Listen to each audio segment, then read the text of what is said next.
Coucou tout le monde, j'espère que vous allez bien. Aujourd'hui on se retrouve dans une nouvelle vidéo que je suis super contente de faire parce que ça fait vraiment 5 mois que je suis à Montréal et que je vous ai toujours pas fait mes incontournables à faire et à voir à Montréal. Je vais vous donner toutes mes petites idées d'endroits à voir, à visiter et aussi dans le Québec, aux alentours de Montréal, dans le Québec un peu en général. C'est vrai que j'ai plus l'habitude de vous faire des petits vlogs du coup sur la ville de Montréal, mais que je me suis jamais posée face cam pour vous dire ok, là il y a ça, ça, ça. Donc let's go, asseyez-vous bien tranquillement et puis c'est parti. J'ai mon ordi avec moi pour être sûre de ne rien oublier. Déjà, il faut savoir que la ville de Montréal, elle s'étend autour d'une espèce de grande colline qui s'appelle le Mont-Royal. Montréal, c'est aussi plein de quartiers, tous hyper différents les uns des autres. Genre vous pouvez passer d'un quartier avec des buildings, genre centre-ville et tout, à la nature totale du Mont-Royal, ou d'un quartier hyper artistique avec des ruelles taguées et tout. C'est ça aussi que j'aime beaucoup avec Montréal, c'est super différent en fait. Pour moi, l'incontournable de Montréal, c'est bien entendu le Mont-Royal. Il y a plein de petits sentiers, de petites balades. Alors à l'est du Mont-Royal, il y a le Belvédère Kondiaronk. Je sais pas si je le dis bien, mais en gros c'est le belvédère, enfin c'est le point de vue en hauteur où t'as toute la vue sur Montréal, c'est le point de vue le plus connu. Si vous descendez un peu plus au sud du Mont-Royal, vous avez le lac au Castor. Alors l'hiver il est gelé, mais ils ont mis en place plein de petites pistes de luge. Et l'été c'est super cool pour se retrouver autour du lac quand il fait beau, quand il fait chaud, pour pique-niquer. Voilà, il y a aussi un grand parc et c'est aussi un super endroit pour voir les couchers de soleil. Mais alors ça du coup faudra aller plus à l'ouest du Mont-Royal. Il y a le belvédère Outremont qui est pas très connu en vrai, mais là vous pouvez vraiment voir des super sunsets, c'est magnifique. Ensuite un quartier que j'adore, c'est le quartier du Plateau. C'est un quartier assez artistique, il y a des petites, il y a des friperies, il y a des boutiques d'art, il y a des ruelles taguées, il y a la grande avenue Mont-Royal qui est l'avenue principale du Plateau, et c'est vraiment dans cette grande avenue que vous avez toutes les boutiques artisanales ou les librairies. Il y a beaucoup de librairies, il y a beaucoup de cafés, de bars, et pas très loin du Plateau vous avez le parc La Fontaine. Alors c'est un immense parc, il y a un petit lac, et juste avant le parc La Fontaine vous avez 2 restaurants où ils font des spécialités québécoises, donc la poutine, donc il y a Ma Banquise et Ma Poule Mouillée. Il n'y a pas qu'à Paris qu'il y a une basilique Notre-Dame, puisqu'on retrouve une basilique Notre-Dame dans le quartier du Vieux-Montréal et du Vieux-Port. C'est un quartier historique avec des rues pavées, une architecture assez ancienne. Il y a l'hôtel de ville, il y a des bons restaurants, des boutiques souvenirs, des cafés, il y a beaucoup de galeries d'art. Et voilà, c'est vraiment le cœur historique de Montréal, donc c'est super intéressant de le visiter. Et collé au Vieux-Montréal, donc il y a le Vieux-Port qui donne sur le fleuve Saint-Laurent. Et donc sur le Vieux-Port vous avez la grande roue de Montréal, c'est très sympa de se balader autour. Il y a toute une petite promenade à faire le long du fleuve Saint-Laurent, donc sur le Vieux-Port. D'ailleurs dans le quartier du Vieux-Montréal je vous recommande un café, c'est le Petit Dep. Moi c'est un de mes cafés préférés, j'adore leur DA, genre la déco qu'il y a à l'intérieur, on dirait que c'est de la décoration de seconde main. Et puis même leur café est vraiment trop bon. On change complètement d'ambiance avec le quartier d'à côté qui est le centre-ville, où il y a les grands magasins, les grands centres commerciaux, les grosses boutiques et les grands buildings. Le centre-ville il est traversé par la grande rue Sainte-Catherine où on retrouve tous les magasins. Il faut savoir aussi que Montréal dispose d'une ville souterraine qui s'appelle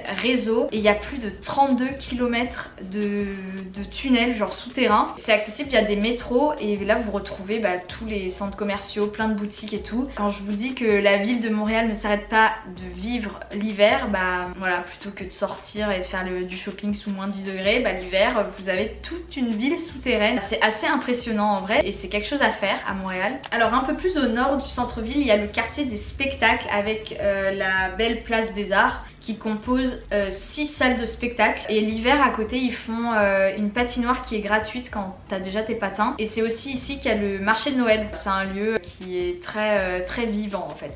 Pour trouver de la bonne nourriture, je vous conseille les marchés Jean Talon et le marché Atwater. C'est les 2 principaux, vous avez vraiment tous les produits locaux et un très bon rapport qualité-prix. Un quartier et en même temps boulevard que j'adore, c'est le boulevard Saint-Laurent. C'est un boulevard où vous avez vraiment plein de friperies, plein de bars, plein de boîtes pour sortir. Et puis je sais pas, j'aime trop la vibe, je trouve que c'est un endroit aussi assez artistique. Et il y a aussi la rue Saint-Denis qui est dans le même dans le même style avec des boutiques un peu originales où vous trouverez plein de librairies, des boutiques vintage, des boutiques de jeux de société, ça se fait beaucoup à Montréal. Un quartier que j'ai découvert récemment, c'est le quartier d'Atwater avec le canal Lachine. J'y suis allée du coup quand il y avait de la neige et le canal était tout gelé et c'était magnifique. Tu peux vraiment voir des super beaux couchers de soleil pour se balader, que ce soit l'hiver ou l'été, se poser au bord du canal, c'est super sympa. Un de mes quartiers préférés, le quartier du Myland. Dans le Myland, vous avez des maisons typiques montréalaises. C'est une ambiance assez chaleureuse. Je vous conseille d'ailleurs de vous arrêter pour manger un bagel Saint-Viateur, ou alors il y a la drogueria fine aussi où vous avez des gnocchis à 5$ qui sont super bons. Je vous recommande aussi l'Oratoire Saint-Joseph. C'est vraiment un lieu qui est en hauteur, donc c'est dans le quartier Côte-des-Neiges. Déjà quand vous montez, vous avez une superbe vue, et puis même l'oratoire est magnifique. Enfin vraiment l'intérieur, il y a des beaux vitraux, tu ressens l'énergie qu'il y a là-bas, c'est super sympa. Et à 15 minutes de marche depuis l'oratoire, vous pouvez passer dans des petits sentiers. Vous avez le quartier de Westmont, il y a un point de vue, c'est le Summit Cercle. Voilà, je sais pas comment ça se prononce, et c'est un très beau point de vue. Ça change du point de vue habituel qu'on a l'habitude de voir sur le Mont-Royal. Dans Montréal, mais un peu plus au nord cette fois, il y a le parc olympique. Donc il y a tout un immense stade avec des pistes olympiques et avec une tour, c'est la tour de Montréal. Et à côté du parc olympique, vous avez le jardin botanique qui est super beau. Je crois que c'est gratuit l'hiver.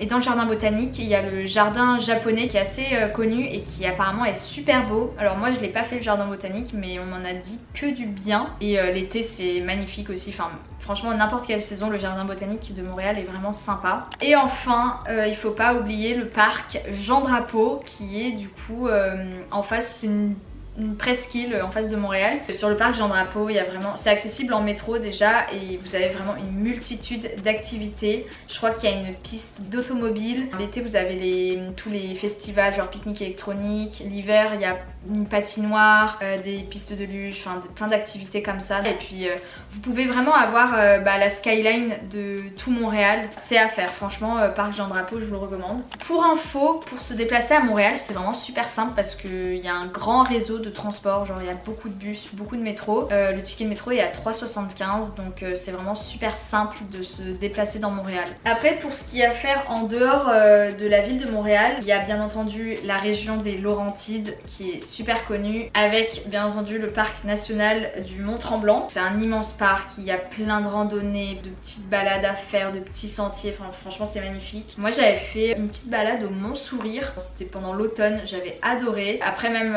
vous avez tout simplement la ville de Mont-Tremblant, et il y a aussi une station de ski parce que du coup l'hiver il y a la station Mont-Tremblant, et la ville fait très un peu Disneyland, genre on dirait un décor de cinéma, je trouve. Enfin c'est hyper mignon. Et puis aussi pour skier, vous avez aussi le sommet Saint-Sauveur. C'est une toute petite station de ski qui est à 1 heure de Montréal, même pas, ou 1h30 même pas, donc franchement c'est super accessible. Et à côté de cette station de ski, vous avez toute une station de glissade, donc ça s'appelle le domaine des Pays d'en haut, et il y a plein d'activités, luge, rafting, bobsleigh. Vous pouvez passer la journée là-bas, c'est trop cool. Voilà pour mes petites recommandations. Pour moi c'est vraiment les incontournables. Après je suis sûre que j'ai oublié plein de trucs. Enfin franchement à Montréal il y a plein de choses à faire, plein de choses à voir. Si vous avez d'autres idées, que vous êtes de Montréal, n'hésitez pas à les partager en commentaer. En tout cas si la vidéo vous a plu, n'hésitez pas à liker, à vous abonner à ma chaîne YouTube. Je poste une vidéo tous les mercredis à 17h30. Et puis moi sur ce je vous fais plein de gros bisous et je vous dis à mercredi prochain dans une nouvelle vidéo. Ciao.